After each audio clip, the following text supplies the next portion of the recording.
আপনি তো আসিয়ার বোন, আপনি তো যেদিন ধর্ষণ হয়েছে আপনি তো এখানে ছিলেন না? যেদিন ধর্ষণ হয়েছে সেদিন নিয়ে আপনি কিছু কথা বলছেন টেলিভিশনের সামনে, আমরা দেখেছি, সারা বাংলাদেশের লোক দেখছে।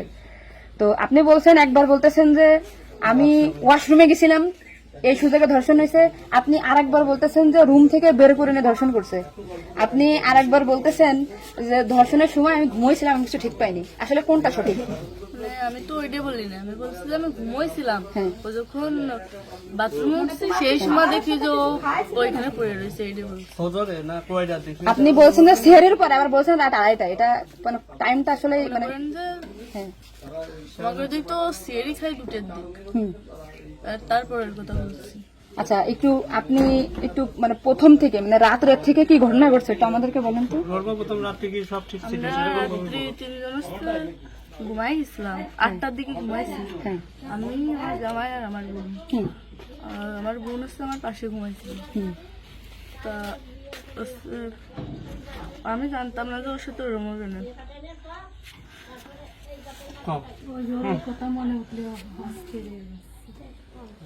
আপনি আসিয়ার বোন, আপনি ওইখানে ওই দিন ছিলেন এক ঘরের ভিতর, আপনার কথা মানে আপনি যা বলবেন সেটাই হবে। এই জন্য আপনাকে যদি ওরা ঘুমের ঘরে কিছু খাওয়াই থাকে আপনি বলবেন যে আমাকে ঘুমের ভিতরে কিছু খাওয়াই দিচ্ছে, আমি ঘুমাইছিলাম, আমি কিছুই জানি না, আমি সকালে উঠে দেখছি এটা।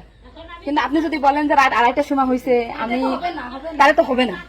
আপনার কথা শোনার জন্য বাংলাদেশের লক্ষ লক্ষ মানুষ অপেক্ষায় আছে যে আপনি আসলে যেখানে ছিলেন, আপনি যেহেতু বোন, আপনার বাড়ি যে হয়েছে ধর্ষণটা, সেহেতু আপনি তো মানে জায়গায় ঘরে ছিলেন, আপনি যা বলবেন সেটাই হবে। কিন্তু আপনি যদি এরকম ভুলভাল কথা বলেন তাহলে তো আমরা আলাদা বক্তব্য দিতে, আমাদের এখানে যা দিচ্ছে না টোটালি কিন্তু তাহলে আপনি তো এই কি মাগুরা নিউজে আছেন না, আমি আছি মাগুরা নিউজে, আমি দৈনিক ঘরে ডাকে আছি। কাদের সাথে মিল না রাখে আসলে আপনার আপন বোন, বিষয়টা সেইভাবেই আসলে বলতে হবে। আর এখানে যে আপনি আপনার স্বামীরে বাঁচাই দিলেন বা আপনার শ্বশুরে বাঁচাই দিলেন এরকম না, কিন্তু এতটা সহজ হবে না। কিন্তু বরঞ্চ আপনার এই আপনি যদি এই তাল্টে পাল্টে কথা বলেন, বিবাদ কিন্তু আপনার নিকটেই, বিবাদ কিন্তু আপনার। আপনি এদের ঘুরে বেড়াচ্ছেন, এটা ঘুরে বেড়াইতে পারবেন না, আপনিও কিন্তু ওদের সাথেই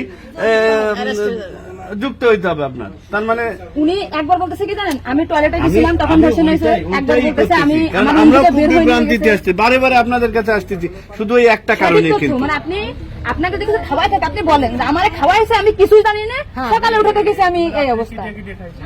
কিন্তু আপনি যদি টাইম উল্টো পাল্টা বলেন তখন তো মনে করেন আমাদের বাংলাদেশের লোকের, আপনি সকালে আপনার ঘুম ভাঙছিল কয়টায়, মানে যখন আপনি দেখছেন আপনার বোন তখন কোথায় ছিল?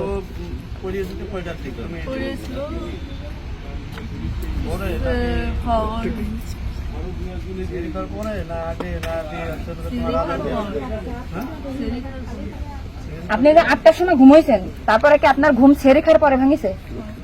তার ভিতরে আপনি কিছুই জানেন না। আপনি এটা সুন্দর করে এখন যখন বললেন, কিন্তু মাঝে যে কথাগুলো বলেছেন এগুলো তো আসলে আপনি রিল্যাক্স হন, আপনি রিল্যাক্সে বলেন। এই আপনার ভাই, এগুলো আপনার ভাই, আমরা আপনার বোন, আসি আমার বোন, আসি আমাদের বোন, আমি নিজের এখন আসি। আপনি যদি এই কথা উল্টো পাল্টা বলেন, আমরা বাংলাদেশের লোক তো ডিপ্রেশনে চলে যাচ্ছে আপনার কথাই। রাত্রে আপনার ঘুমের ওষুধ খাওয়াই দিছে, এই খাওয়াইছে আপনার কে মনে হয়, কে খাওয়াইছে আপনার ঘুমের ওষুধ? আপনার শ্বশুর না আপনার স্বামী না আপনার শাশুড়ি? খাওয়ার সময় তো আমি আর আমার শাশুড়ি ছিলাম। আচ্ছা, দুজন একসাথে। তা আপনার কি মনে হয়, আপনার যেহেতু আপনি ওই বাড়িতে আপনার সংসার করছেন, আপনার মনে হয় কে খাওয়াইছে আপনাকে, মানে আপনার শাশুড়ি না আপনার শ্বশুর হতে পারে? আমার শাশুড়ি, শ্বশুর তো খাওয়ার সময় থাকে না, আমার শাশুড়ি তো থাকে। তাহলে আপনার কি মনে হচ্ছে আপনার এই ঘুমের ওষুধ আপনার শাশুড়ি খাওয়াইছে? কিন্তু আপনার শাশুড়ি যদি খাওয়াই থাকে তাহলে ধর্ষণটা আপনার শ্বশুর কিভাবে করলো? মানে ওনারা তো সবই জানে। তা আপনি কি এটা কখনো কি মেয়েদের সামনে আগে বলছেন যে তাই তো আপনার শাশুড়ির 3 দিন বাইরে থাকার কথা না, সবার আগে তো উনি অ্যারেস্ট হওয়ার কথা? আপনি কি এটা আমাদেরকে জানাইছেন, সোশ্যাল মিডিয়াতে জানাইছেন শোনা? এই যে আজকে আমরা হয়তো জানতে পারলাম যে আপনার ঘুমের বড়ি যে খাওয়াইছে বা ওষুধ খাওয়াইছে এটা আপনার শাশুড়ি খাওয়াইছে, তাই তো এদের পরিকল্পিত না, মানে পরিকল্পিত ছিল ওদের আগে থেকে। আপনার কি মনে হয়? মানে ওই যে আমার সাথে আর কথা ছিল, কিন্তু আমার সাথে পাই নাই বলে মানে আপনার শ্বশুরের বা আপনার শাশুড়ির আপনার সাথে কোনো কিছু রাগারাগি বা কোনো কিছু আছে নাকি, বা কোনো টাকা পয়সা চাইছিল দেননি, এরকম একটা ক্ষোভ বা রাগ এরকম কিছু আছে নাকি যে আপনার সাথে আমাদের কাজ করতে? আসিয়া আপনাকে কি বলছিল যখন আপনি তখন আসিয়া আপনাকে কি বলে গেছে? আর ভাইয়া আছে দরজা খুলে দিচ্ছে, তা আমি বলছি আমি তো ঘরের ভিতর ছিলাম, তাহলে আমি কিছু টের পেলাম না কেন? বলছে কি আমার হচ্ছে ঘরের বাইরে গেছে।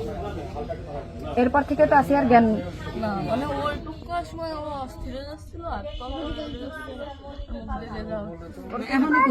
আপু আসছে বাইরে, আপুর বাসা মনে হয় বাইরে।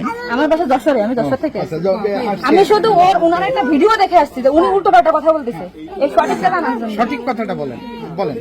আমরা ঘুমাইছিলাম, 8টার পর পরে আমি ঘুমাই গেছিলাম, আর বউ আমার সাথে ঘুমাই গেছিল। তারপর এর মধ্যে কিছু ঠিক পাইনি, কিন্তু দৈনিকে সেরি খাওয়ার জন্য সবাই ডাক দেয়, কিন্তু সেদিন সেরি খাওয়ার জন্য কেউ ডাক দিছিল না। একদম সেরির পর উঠছি, সকাল হবে হবে সেই সময় উঠে দেখি ও মেঝেতে পড়ে রয়েছে, দরজা খোলা ছিল। তা আমি ওটা বাথরুমতে এসে দরজাটাকে ওটা উঠেছি, উঠে বিছানার করে রাখছি, মানে জ্ঞান হারাইছিল না ঘুমাই পড়ছিল জানি না, কিন্তু নাড়াচাড়া লাগার কারণে উঠে গেছিল। উঠে করছে আপা আমার অনেক কষ্ট হচ্ছে আর জ্বালা পোড়া করতেছে, আমি ভাবছি ফ্লোর করে পড়ে রয়েছে এর জন্য ওর ওরম হয়েছে। তারপরে ও ঘুমাইছিল না কি জানি না, আমি কাছে চুপ করে ঘুমাই পর। তারপরে আমি ঘুমাই গেছিলাম, সকালে ভোরে 6টার দিকে ও কাছে কাঁদতেছিল আর বেগে বেগে নিঃশ্বাস নিচ্ছিল। ও তারপরে আমি করছি কি কি হয়েছে তোর, ওরকম কাঁদতেছিল রাত্রেও, আবার মনোরম করতেছি, সাক্ষর করে আদর যাচ্ছে। ও তারপরে করছে মানে তাও আমার সাথে এরকম করছে, আর হচ্ছে ভাইয়া দরজা খুলে দিছিল। তো আমি করছি আমার এই ঘরের ভিতরে এরকম হলো, আমি তো কিছু টের পেলাম না, তো করছে আমার ঘরের বাইরে নিয়ে গেছে। আপনাকে একটা ছোট প্রশ্ন করি, কিন্তু আপনি এর আগে টেলিভিশন থেকে আপনার ইন্টারভিউ নিয়েছে, আপনি বলছেন যে রাত 8-এর দিক হয়েছে আনুমানিক, তারপরে এই হয়েছে, আপনি মানে এই মাঝের এই কথাগুলো তো আপনি জানেন না। সুন্দর, এখন আপনার কথা ভালো লাগছে, আপনাকে থ্যাংক ইউ। এই যে মাঝের যে কথা বলেন এগুলো আপনি কেন, মানে ভয়ে বলছেন নাকি ওদের বাঁচানোর জন্য বলছেন? আমার তো ভয় দেখানো হয়েছিল মানে কথাগুলো যে বলছেন এটা কি আপনাকে শেখাই দিয়েছে নাকি আপনি নিজের থেকে বলছেন? না, কেউ শেখায়নি। তাহলে আপনি নিজের থেকে মাঝের যে কথাগুলো আপনি স্কিপ বলছেন, এটা তো আপনার বলা তো অন্যায় হয়েছে।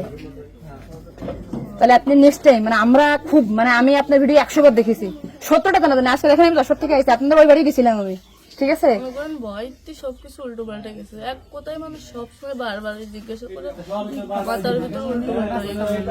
আচ্ছা ঠিক আছে আপু, শোনো, আপনি নেক্সট টাইম থেকে আপনি এই সঠিকটা, মানে এই যে ঘুমাইছিলেন সকালে এটা হয়েছে, আপনি এটা বলবেন, কিন্তু মাঝের কথাগুলো আপনার এক্সট্রা বলার দরকার নেই, বললে আমরা বিভ্রান্তি হয়ে যাই, ঠিক আছে?